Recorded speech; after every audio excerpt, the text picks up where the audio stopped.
11, 10.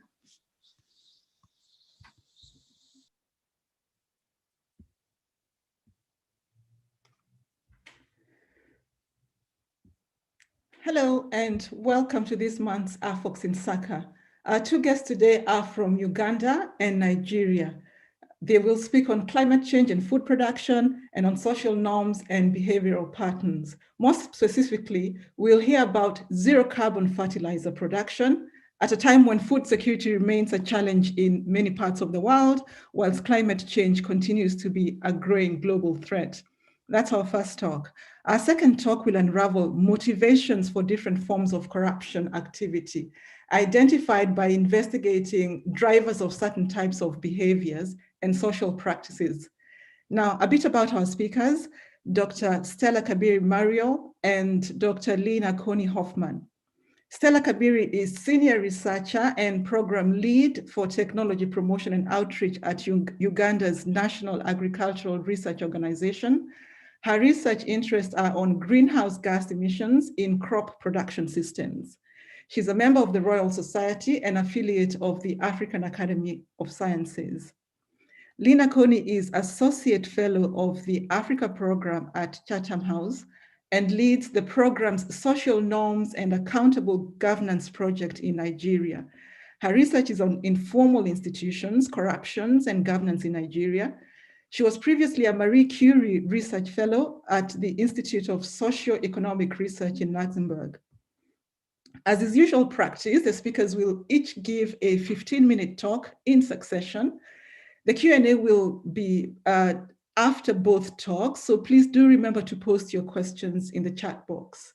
So first up is Stella, and her talk is titled Climate Change and Food Production, Saving Emissions by Using Air as a Raw Material in the Production of Low-Cost Fertilizers. Stella, over to you.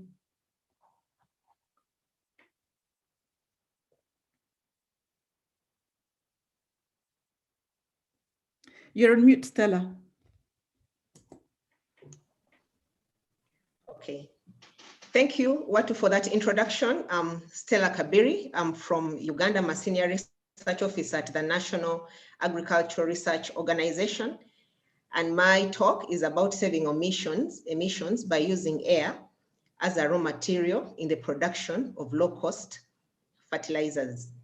First of all, to give a background is that carbon dioxide is a greenhouse gas. It is a heat-trapping gas, and the levels have increased in the atmosphere, at least in the last 650,000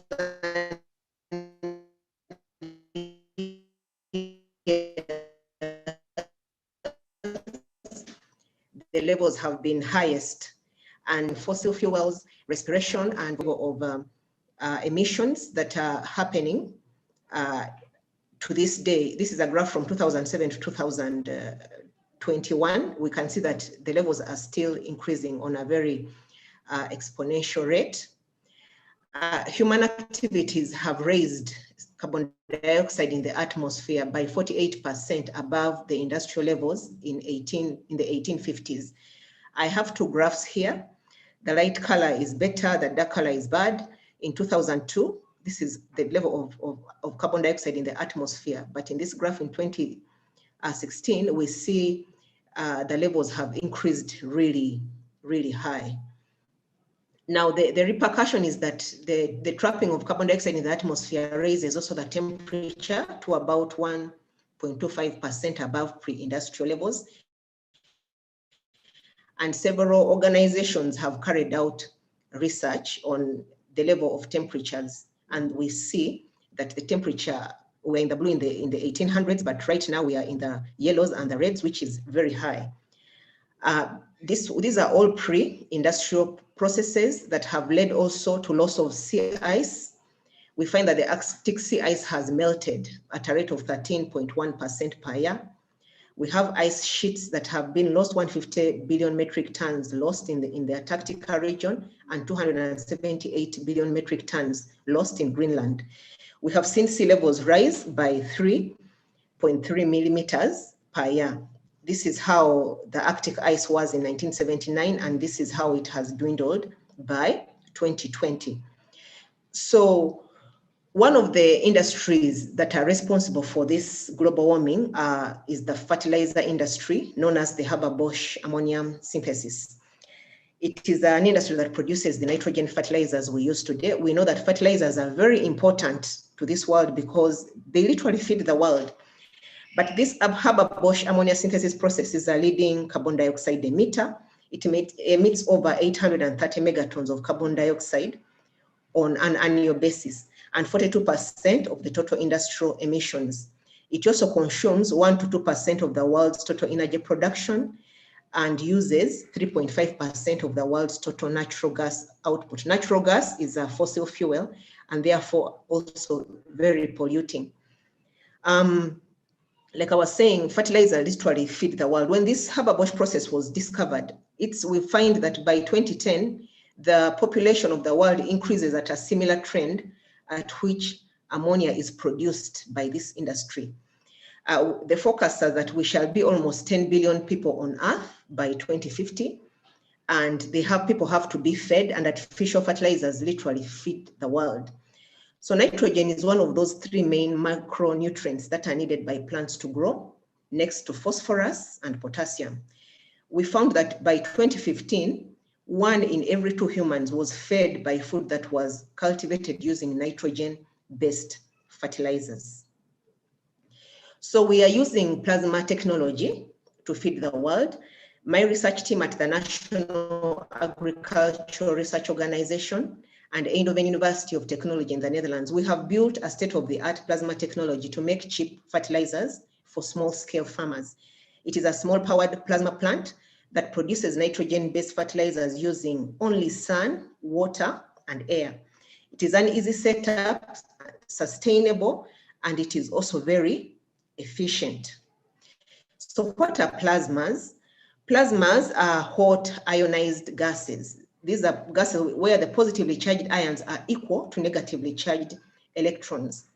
And their characteristics are different from ordinary neutral gases. Plasmas are considered a distinct 4th state of matter. We are told that there were 3 states of matter: gas, liquid, and solid. But plasma is actually the 4th state of matter. You can see it in the northern lights. Even lightning has plasma characteristics, as well as you can even see this in neon lights. They also use plasmas. So how is this nitrogen fixation? The background is that the atmosphere contains 78% nitrogen, actually. But the nitrogen in the atmosphere is not, it cannot just be inhaled by plants the way we inhale oxygen. It has to be fixed by nitrogen fixing bacteria, or it has to be also fixed by lightning. Lightning is one of those things that can fix these fertilizers for you, this nitrogen from the atmosphere. So we have nitrogen fixing bacteria in the soil that breaks down this nitrogen in a form of nitrate that is available to plants. Now, when we use plasma-assisted technology, we break the nitrogen in the air into nitrate form, which is the form that is available to plants. So here I have a screenshot of the Haber-Bosch process in itself in comparison to the plasma-assisted nitrogen fixation that we are researching on.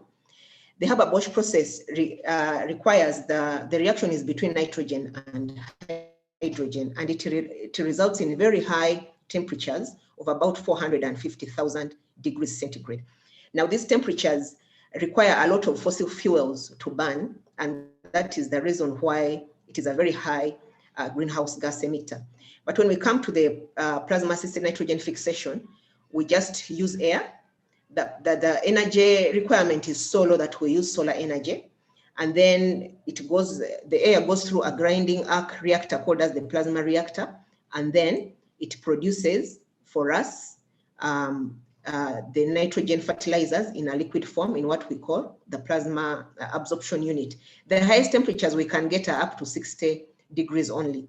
And that's why we are able to use solar energy to run this plant. So I wanted to just show you how it runs. The machine that we are using, it is a very small machine. The technology used is plasma-assisted nitrogen fixation, that is the plasma. We have air coming through these valves to go through the plasma, and then we produce the nitrogen fertilizers there in liquid form. And this is where we get the air from.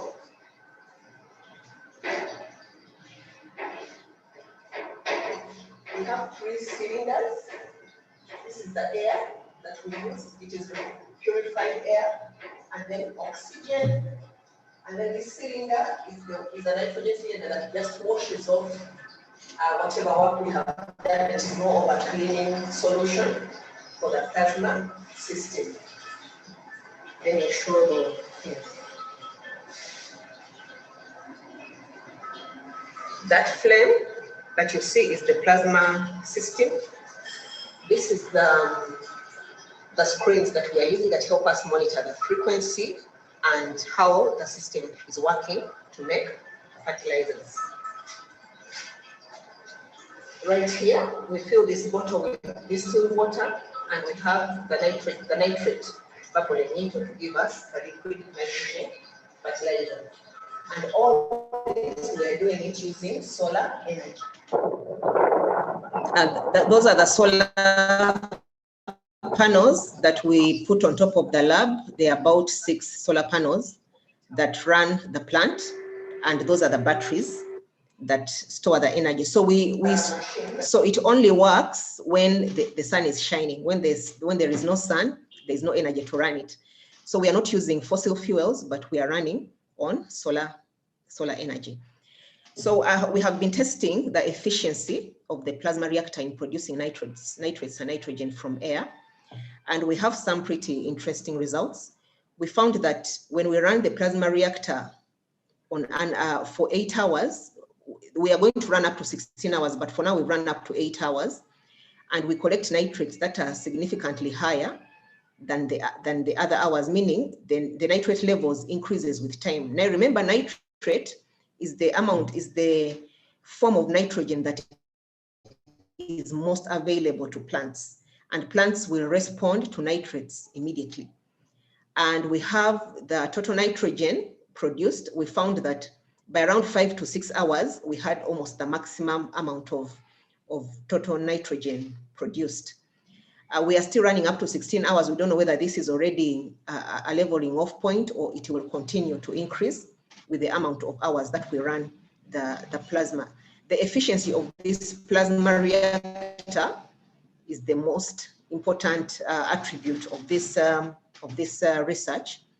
This is the current plasma reactor we have. It is not as efficient because we would want the reactor, the plasma, to get up to this level. So we have been building a new one that we believe is going to be more efficient. We haven't tried it out yet, but we believe that the nitrogen will increase and the nitrate level will increase with the efficiency of this reactor.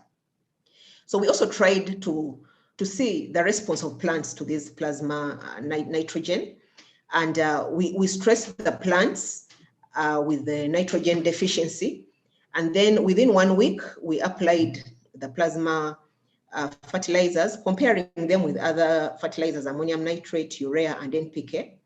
And we find the plants that are on plasma, really they're in the league of the ureas and NPK, and better than the control. So this is it is a new experiment. We are watching at how it will still continue to respond, but we are getting a very good response of plants to these plasma reactors. Our test plants are maize, coffee seedlings, and lettuce.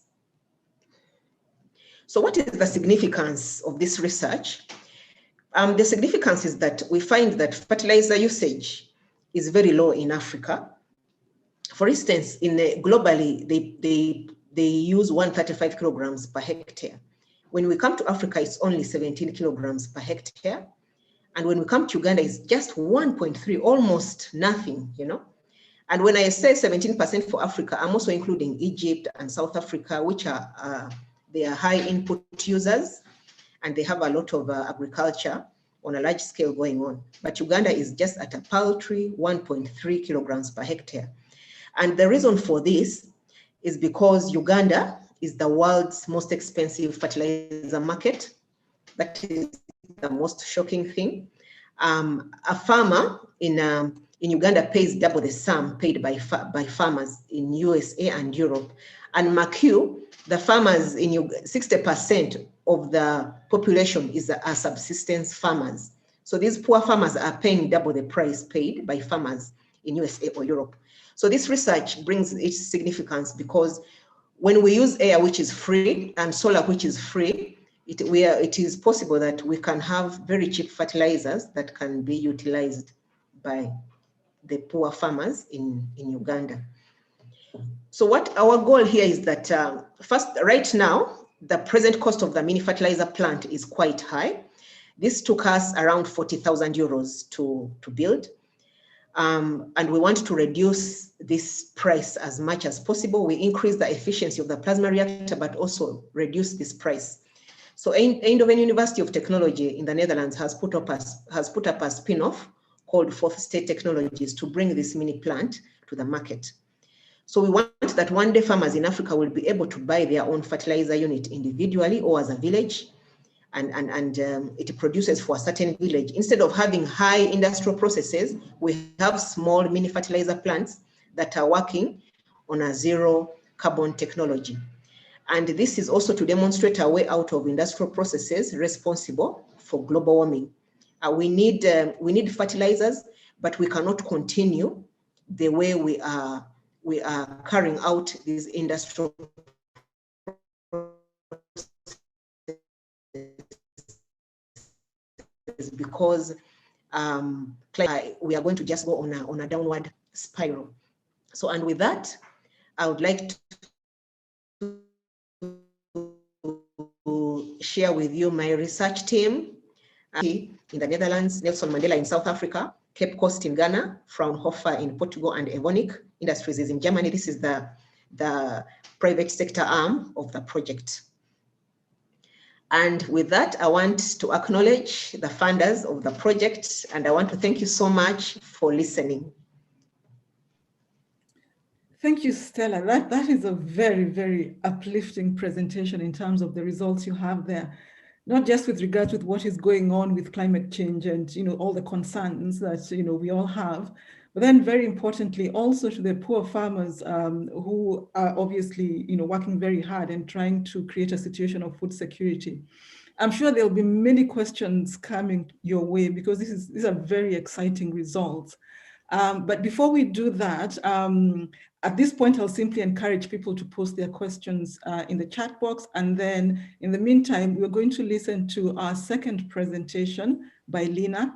And her presentation is on, let me just see if I can get the title, developing, wait, hang on.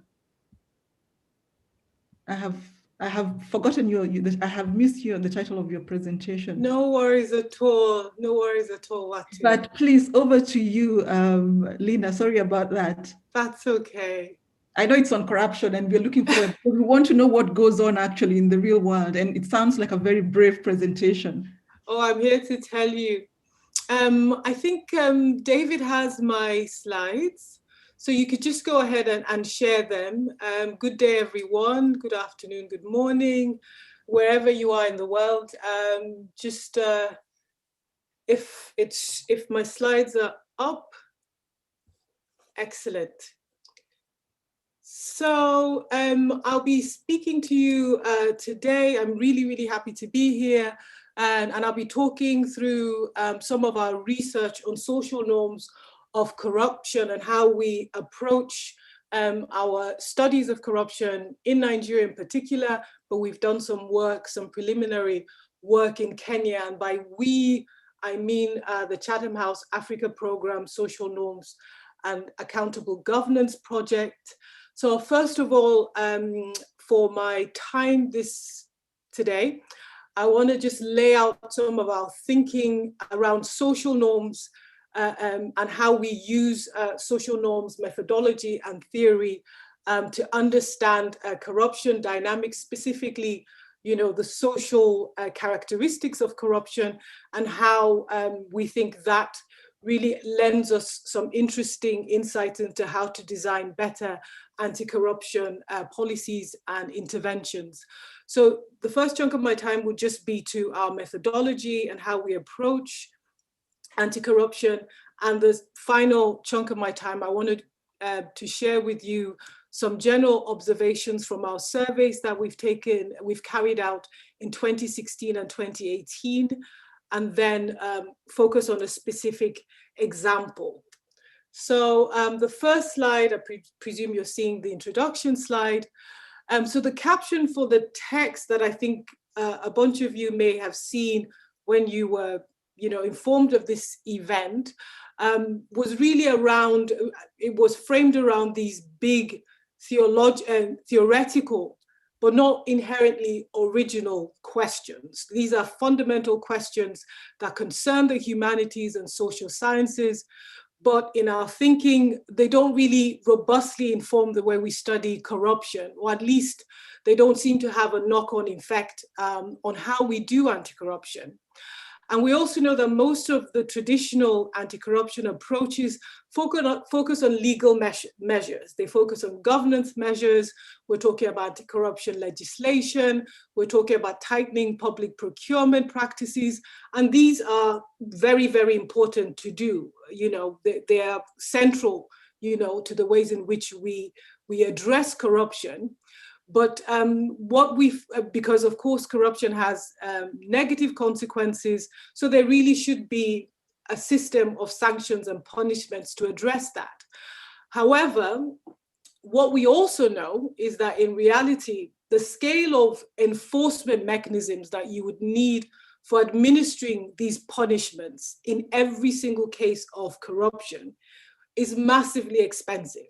And if you're going to be realistic, impossible to sustain. So the next slide. So one of the first arguments that informs our work is this one, and it's not a particularly original argument either, but it does kind of liberate you to look at corruption differently.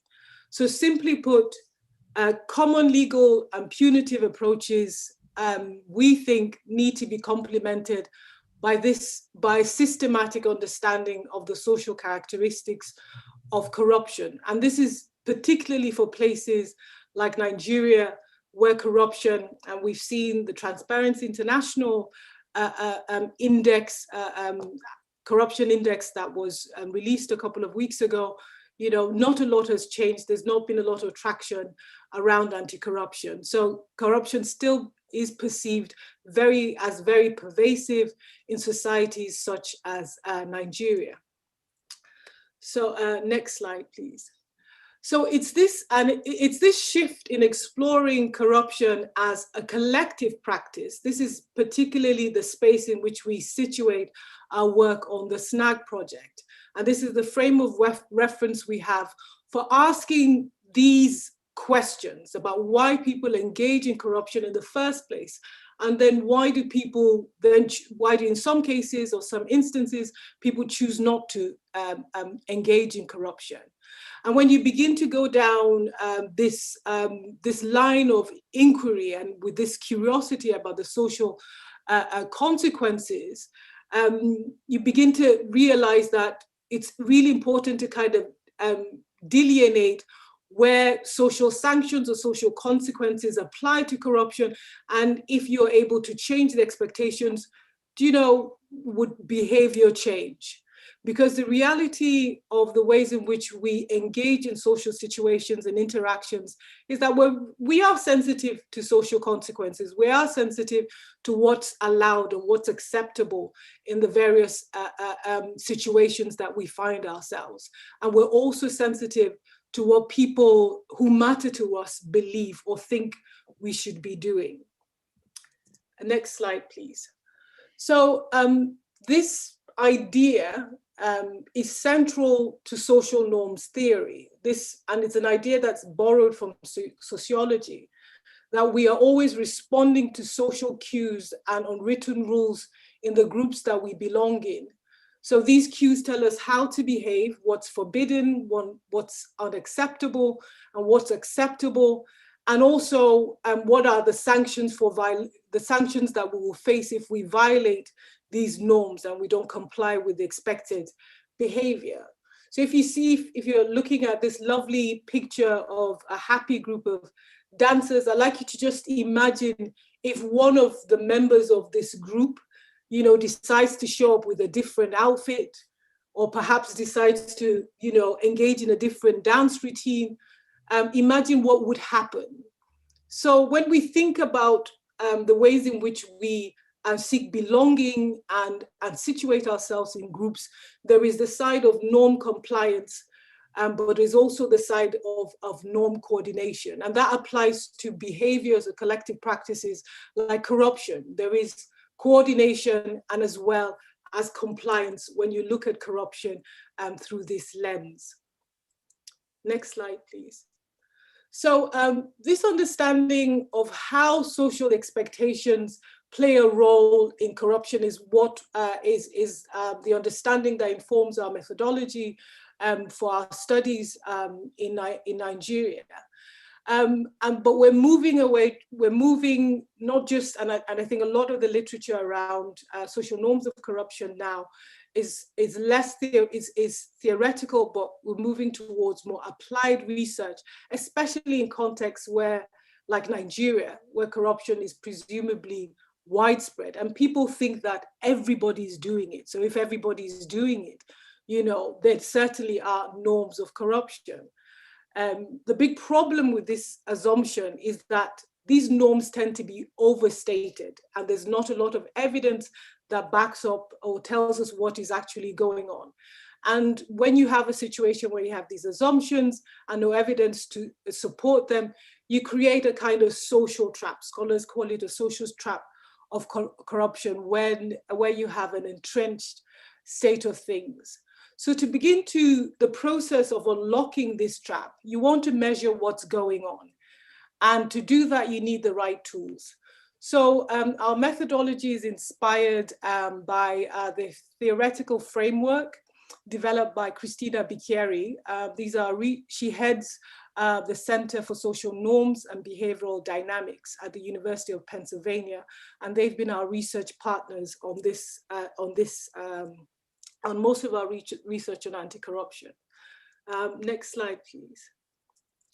So when you want to measure social norms of corruption, or just whatever's happening in a behavior or collective practice you observe, there's certain things you want to make sure you have in a measurement tool.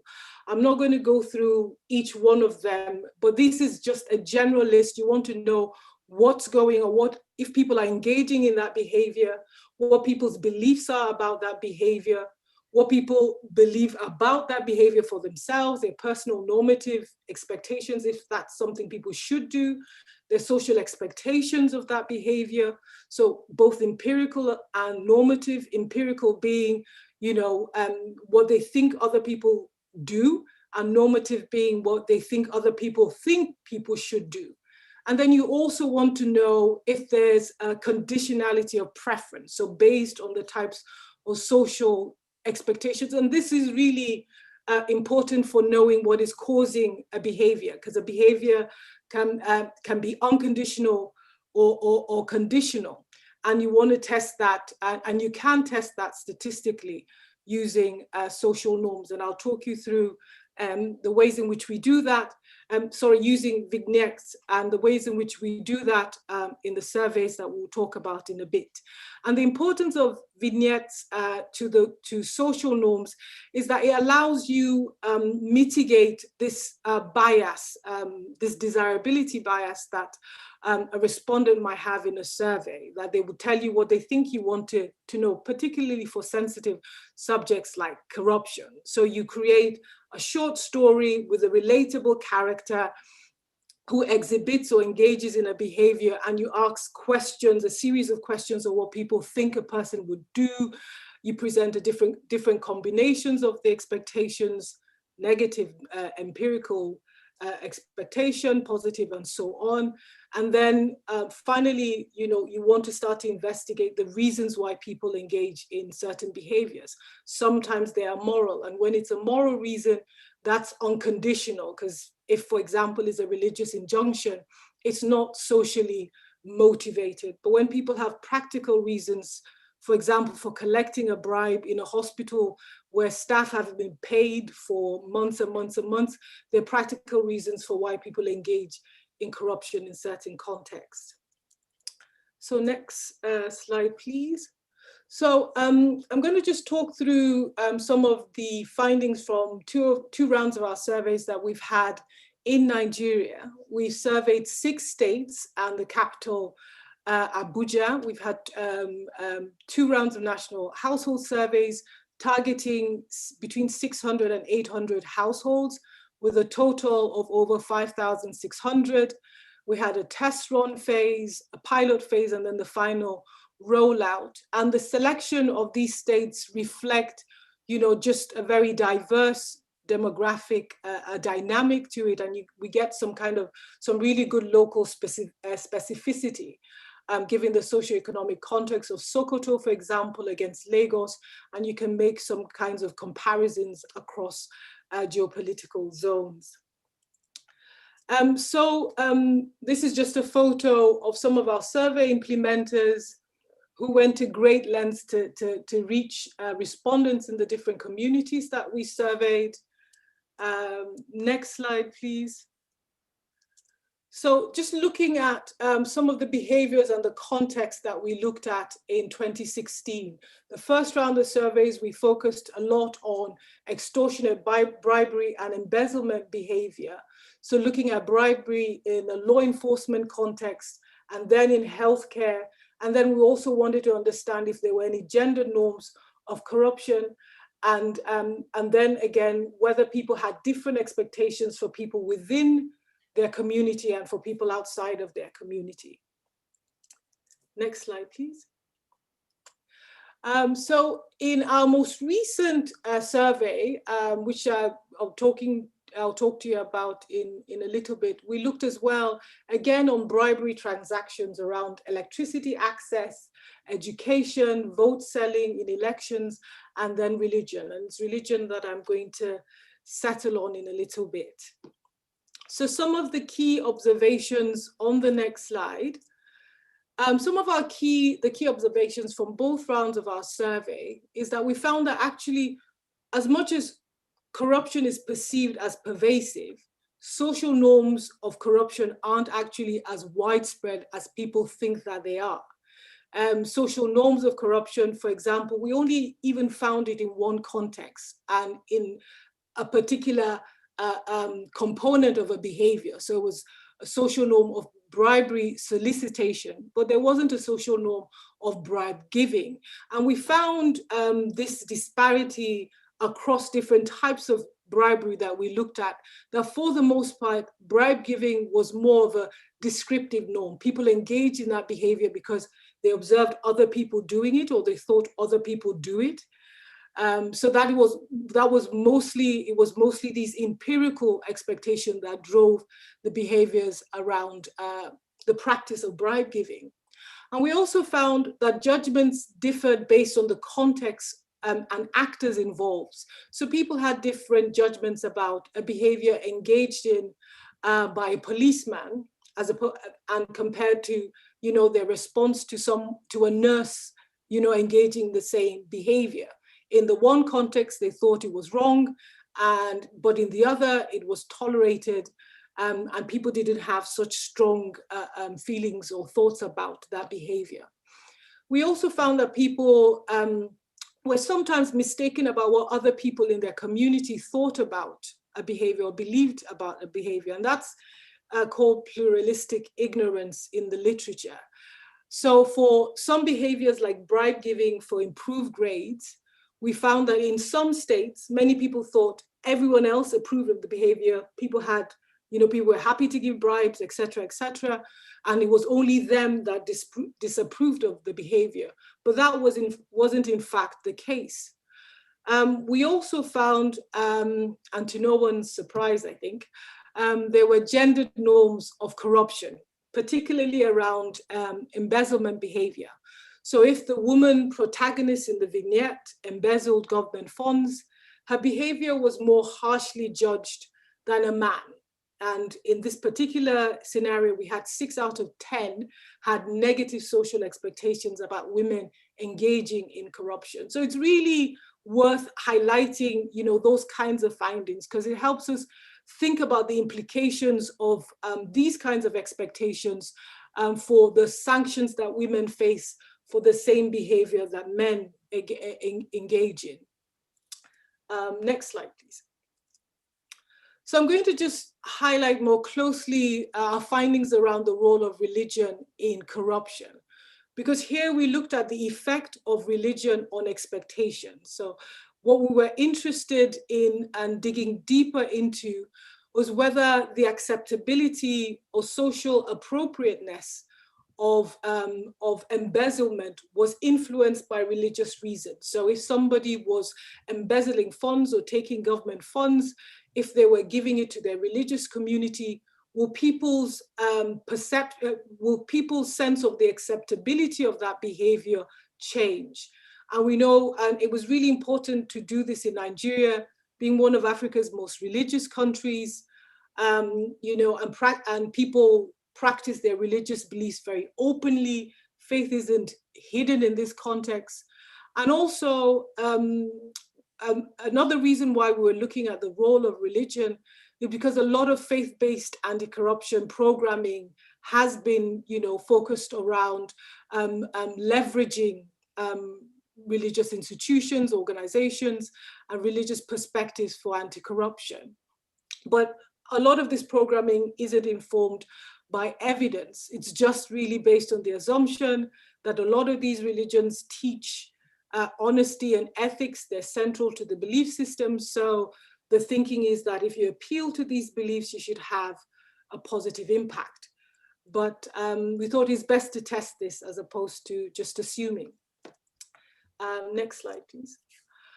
So in our survey, we presented respondents with a short story, a vignette about a fictional legislator. The survey respondents were able to infer from the religion of the fictional legislator based on names in a name bank, which were randomly assigned. So typically Muslim and Christian names, if you hear John James or Mary Akpan or Muhammadu Abubakar, Ubema Ahmed, you can make certain inferences about the individual's religious identities. It's not always 100% accurate, but there's a fairly high rate of accuracy there. Next slide, please. So in the first graph you're looking at, when asked if people disagreed or agreed with a statement about a fictional character, the fictional legislator taking government funds for their personal use, people overwhelmingly, and it's very important to state that people overwhelmingly thought that this behavior was wrong. 88%, in fact, thought it was unacceptable and not socially appropriate. And we found this consistency for both Christians and Muslims, whether the respondent identified as Christian or Muslim, or whether the fictional person was Christian or Muslim. And the beliefs about this behavior were the same. Only 12% thought it was acceptable to take government funds for personal use. And in the graph on the right, even when the reason for corruption was changed for personal benefit to religious community benefit, still 80% of the respondents still believed that this was unacceptable practice. But if you look at the number of people that agreed with the statement, there's a jump from 12 to 20, or 1 in 5 of those surveyed, who said that they thought the person taking government funds for their religious community's use was acceptable. And this is a significant number because it's almost double the rate of acceptability for personal use. Next slide, please. So in the different states, we found very different dynamics at play. In the group who said they thought that corruption for the benefit of an individual's religious community or for personal gain was acceptable. Around 60% were in rural areas and 14 urban. We had a fairly even balance by gender. We can see here, though, that for Lagos, we have more than 25% of people who thought that corruption was acceptable for either purpose. And that's even though Lagos only accounted for a little over 14% of households surveyed. And Rivers and Sokoto are quite interesting in this for this particular question, because they stand out as well. In Rivers, you find private gain corruption was unusually considered acceptable by a high number of respondents, 13% of the total across all states surveyed.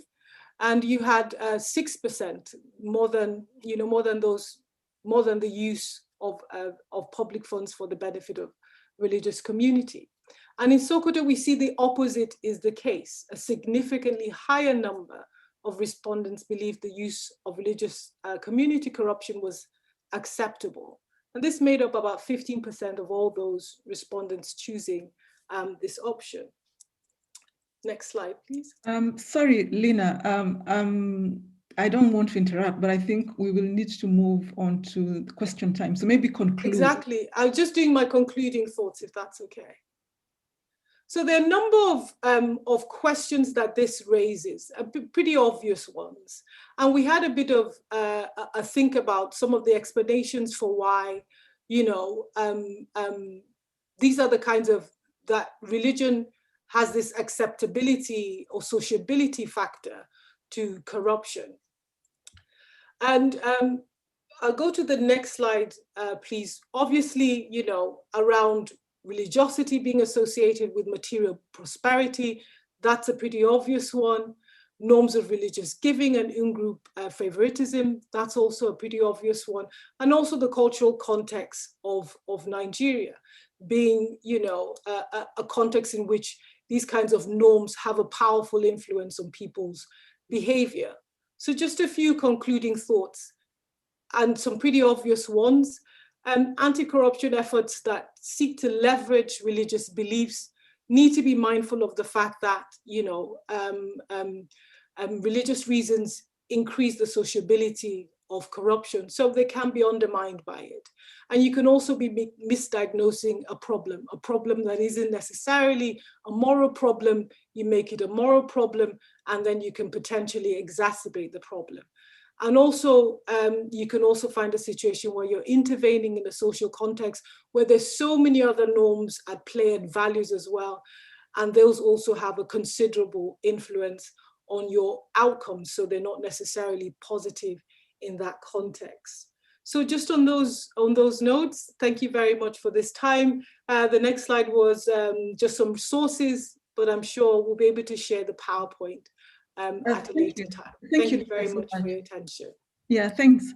That was yet another very illuminating presentation. And, I was struck by the approach you've used, which has helped us to move away from this broad-brushed way of thinking and just sort of painting everything in the same brush and actually drilling down to the detail of why people behave the way they do, and the constraints that actually they face to engage in those behaviors. And I couldn't help wondering, so for instance, in the example you gave about a health worker not being paid for months and months and therefore, having to effectively engage in a corrupt process, it suggests that there's so many interlinkages because he's probably not being paid because somebody else is facing other constraints and therefore taking that money. And it's almost as though there's this feedback never-ending loop. So we have the information about what is actually going on based on this very sort of clear approach of disentangling elements, but it almost feels as though the loops are so intertwined and entangled, and that actually touching some of them might even exacerbate the problem. How do you see people getting themselves out of these situations because they have real life constraints that push them into these behaviors? Yeah, I think what was most important about this approach, what is most important about this approach is that we're trying to understand the sociability of corruption, and that there are these kinds of contexts, like the healthcare context, where a practice like bribe giving, bribe solicitation isn't perceived as something wrong. People can justify it in that particular context. And we did this in Nigeria, but we also did this particular focus on healthcare in Kenya. And it was very interesting, just to answer your question, that we found that it wasn't in every county that we looked at that there were these norms supporting the giving of a bribe and that it was acceptable in those contexts. There were actually counties, and I think it was Elgeyo Marakwet, because we compared Elgeyo Marakwet in the north to Kiambu, which is near Nairobi, and people had different expectations of this kind of behavior. In Elgeyo Marakwet, people were like, this, if you get offered a bribe to a doctor or a nurse, it will be turned down, it will be insulting, you would face immediate, a rejection of that kind of behavior.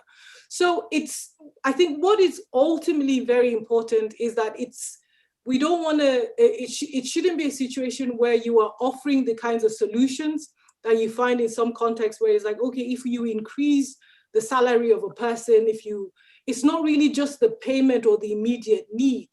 Because I think we saw there was a case of law enforcement, or I think, police officers in Ghana, where their salaries were increased, but then the social pressures from when other people in the community knew, or salaries were increased, the social pressures of that and the demands from families increased. So they increased their bribery behavior at the checkpoints. So it's really just understanding the aggregate, breaking down the aggregate of this behavior and seeing where you can intervene and where you can leverage positive norms like what we saw in Elgeyo Marakwet in Kenya, where people understand the kind of cost of this kind of behavior, that it is not just it's a repressive tax on those who can least afford it. That's just the reality of it. Not everybody going to hospital can afford the treatment and the bribe. So understanding, the consequences of corruption at scale and seeing if you can leverage positive values or even, transplant them from one place to the other. These have been shown in the literature and as well in some of the applied research that they can actually change behavior. But really treating each context uniquely and seeing what are the drivers of the behavior within that context is very, very important. Fantastic, thank you. I don't know whether Stella has been able to rejoin. Stella, are you there? Yes, I have rejoined, but not on video. Can you hear me? Yes, that's fine if you're still able to respond to the question. So I have a series of very interesting questions for you, but before I go into that, I have a broad question. Yes, I was struck by a number of things in your presentation, and one of them in particular was about the way you've been able to work to integrate different technologies to really make your project work. So on the one hand, there was all this building of even a plasma reactor to improve the situation. Then, of course, integrating solar energy. And so could you speak a little bit about the interdisciplinarity of your team and sort of the different elements that you're able to put together to come up with these very successful laboratory results? Okay, thank you. Thank you, Watu, for that question. Indeed, my research team is quite multidisciplinary. I actually work with chemical engineers and membrane engineers, but I am the agronomist of the group. So the team that built the plasma reactor are basically engineers from Eindhoven University of Technology. And my team here in Africa is the one now we say now this nitrogen has been produced. How does it respond to plants? And that is where I come in. And also my discipline of dealing with small-scale farmers on a day-to-day basis, I try to bring this technology to become relevant to the farmers, such that we are not only being climate change resilient, but we are also able to mitigate against climate change, even if the the agriculture is still small scale. These farmers can also participate in mitigating climate change and not just being resilient or adapting to it. So indeed, my team is really multidisciplinary, and we have put our synergies together to make this work and happen. Thank you. And the community engagement part that I hadn't also captured, which is obviously very essential. So I have a series of questions that I'll ask together because I think you might be able to sort of go through them quite quickly. So one of them is, how easy is it to scale the process? And by this, what is meant is, what acreage would the proposed small units be able to serve? So that's one of them. And then the other question is, will the small units be easily produced locally? And then the next one is, how would you reconcile fertilizer use and increased greenhouse gas emissions? Okay, thank you very much for that question. Right now, the percentage of nitrogen that we are producing is very, very small. And that's why we feel that by increasing the efficiency of the plasma, it can increase. However, because this is a new paradigm or a new way of looking at things, instead of having these large industrial processes that produce en masse, but at the end of the day, they are polluting they are sending a lot of emissions to the environment, we are looking at different ways of application to the plant such that we are not wasting any form of nitrogen that we give to a plant. So we are also trying to use to look also into the possibility of production of nano fertilizers, because these are very tiny micro sheets that we can use, and then the plant only takes in what it is able to take in without wasting. So the whole idea of climate change mitigation is to try whatever is applied to the plant is not wasted. And that is the area that we are looking at, such that we want to see whether this fertilizer can be applied by irrigation water or by foliar spray, or just putting it in the soil, or even better still with nano fertilizer. So those are the areas we are looking at scaling up this process. And so we are still in the beginning process, and we are still with the research that we are doing right now. We still need more information to know of which way to scale it out to farmers. But as it looks right now, it is very promising, and there's a lot of gray areas that are open for research in this particular area, both in the engineering world, in the membrane reactor world, as well as in the agronomic world of agriculture. And do you think it will be possible to produce these units locally? Yes, the idea is to have small mini plants in a village, located in a village that is able to serve a certain locality of villagers. And this can also end up creating jobs, because once we have the plant, all you need is the sun should be shining, and water and air. So that this is how we are looking at it in the future. Instead of having large industrial processes, we have small units located near the farmers that can serve a specific village. That is how we envision it. And that's actually very critical, because if you have the local know-how of how to produce the units, it also suggests that you have the local know-how of how to repair them. So you don't end up with this situation where things break down and nobody knows how to fix them, and that's the end of the project. So yeah, very promising. Yes. Yeah, that is true, because that was one of the challenges we were facing. But we had the technical support from Eindhoven University, but we had the local people to assemble it right here. And that was because we needed also to build that capacity for local people in case there's a problem. We are able to repair it. But the partnership is still strong up to now, that we are able to get any technical support that we may need. But as you have seen, it is a very simple setup that can easily be set up by even local capacity. Fantastic. Yes. Now, here's a very, very practical question that obviously we would want a response as soon as possible in terms of, the impact on farmers. So when will the price of the fertilizer reduce to levels affordable to the farmers locally in Uganda? in your view? The challenge that our fertilizers are very expensive is because we are a landlocked country, and all the fertilizers have to come in through Kenya to Mombasa. By the time they come into the country, they are extremely expensive for the local person. And for this particular research, we are working with my team. I have a very optimistic researcher who even promised that it is possible that if he can improve the efficiency of the reactor, we can have these units even as low and as cheap as $300 to produce. So that means that even a very small scale poor farmer can be able to afford that if they wanted to get fertilizers, or even if they were rich farmers. So the idea is to produce a very cheap prototype that can be about $300, but that we are looking about 5 to 10 years from now, something like that. All right. Thank you for that. Lina, I want to come back to you. In 2014, corruption costs the EU economy at least 120 billion euros, considerably more than the estimated cost in Africa. What are the major differences in the patterns and consequences in these settings?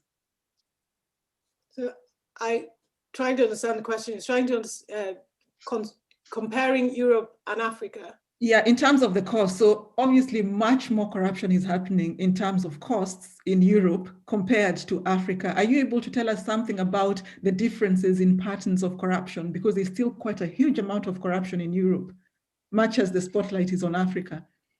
Well, the spotlight for our work is definitely on Africa. I think in the first report that we put out, we did look at the amount of the actual cost of corruption for Nigeria, which is where our starting point for the social norms of corruption work. In previous work, we've looked at illicit financial flows. So that's kind of like the angle in which we have explored our corruption work, looking at IFFs from Africa, from Nigeria in particular, West Africa, to Europe. So the dimension of the cost of the corruption that we're looking at is the outflows of it.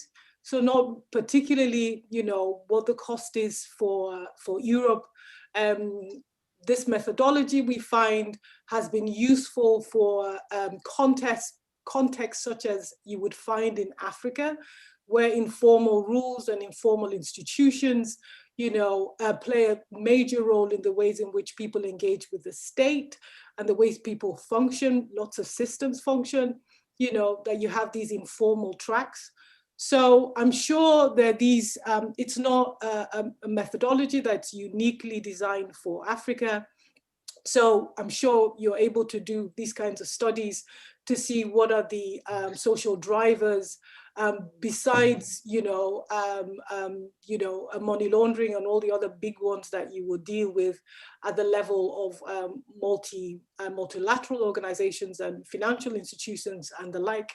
But they are in every context where there are human beings. You have these social dynamics that drive a behavior and influence whether it's acceptable or not. So such a study, of course, can explore those in a European context. And I think there should be quite a number of studies that do that. But none of our work looks at, the informal institutions and drivers or rules that inform corruption in Europe. We're very Africa focused. Yes, no, fair enough. It might be difficult to comment on patterns that you haven't looked at here in Europe, although obviously we know that the corruption does exist. And in fact, I think just a few days ago, there's an ex-president who was sentenced. So there's a question here that's interesting and maybe a very brief comment on it. So what do you think the response would be for justifying corruption? For corruption, for the general community benefit outside of religious communities? Would that change anything if you just decided, okay, fine, you can all, because, maybe the results wouldn't be any different, who knows? I think it's not really a generalization of kind of the justifiability of corruption.